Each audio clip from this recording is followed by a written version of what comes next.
আজকেও বাংলাদেশ প্রথম টি-টোয়েন্টিতে সিরিজের প্রথম ম্যাচেই হারলো জিম্বাবুর সাথে। আপনারা এত ভালো টি-টোয়েন্টিতে ফর্মে রয়েছেন, হ্যাঁ আপনারা লাস্ট আপনার অস্ট্রেলিয়ার সাথে সিরিজ হেরেছেন, তারপর আপনারা জিম্বাবুর সাথে আপনারা জিততে পারবেন না, জিম্বাবুর সাথে ম্যাচ হারবেন।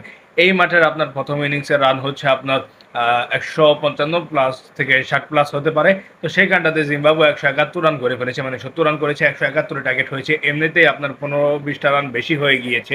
এরপর আর বাংলাদেশ সেখানটাতে ম্যাচ কিভাবে জিতে? তো এই হচ্ছে বাংলাদেশের অবস্থা। তো দিনকে দিন পারফরমেন্স আরো খারাপ হচ্ছে, হঠাৎ করে তাদের পারফরমেন্স কেন এত খারাপ হচ্ছে আল্লাহ ভালো জানে। হ্যাঁ আপনার ম্যাচে আপনার অনেক চেঞ্জেস হয়েছে, আপনার নাহিদ রানা খেলেছে, 4টা উইকেট নিয়েছে, সাইফুদ্দিন খেলেছে, তাসকিনও খেলেছে। তো ম্যাচের মধ্যে আপনার অনেক চেঞ্জেস আছে, ইয়াসির আলী চৌধুরী আছে খেলেছে, আপনার 50 করেছে। কিছু কিছু ভালো দিক রয়েছে, কিন্তু আপনারা জিম্বাবুর সাথে টি-টোয়েন্টি ম্যাচ প্রথম ম্যাচটাই হারবেন, এটা একদম আনএক্সপেক্টেড। কারণ আপনাদের নামের সাথে এই হারটা কোনোভাবে যায় না, ওইটাই আপনারা হারতেই পারেন। আপনারা লাস্ট ইয়ার আপনারা ওডিআইতে হেরেছিলেন, আপনার হারলে তেমন কি, কিন্তু টি-টোয়েন্টিতে আপনারা হারবেন এটা একদমই আনএক্সপেক্টেড। কারণ আপনারা যে ফর্মে রয়েছেন, এই টিম যে ফর্মে রয়েছে, এরপরে জিম্বাবুর সাথে হারা এটা খুবই লজ্জাজনক, এবং খুব দ্রুত বাংলাদেশের পারফরমেন্স নিয়ে চিন্তা করা উচিত।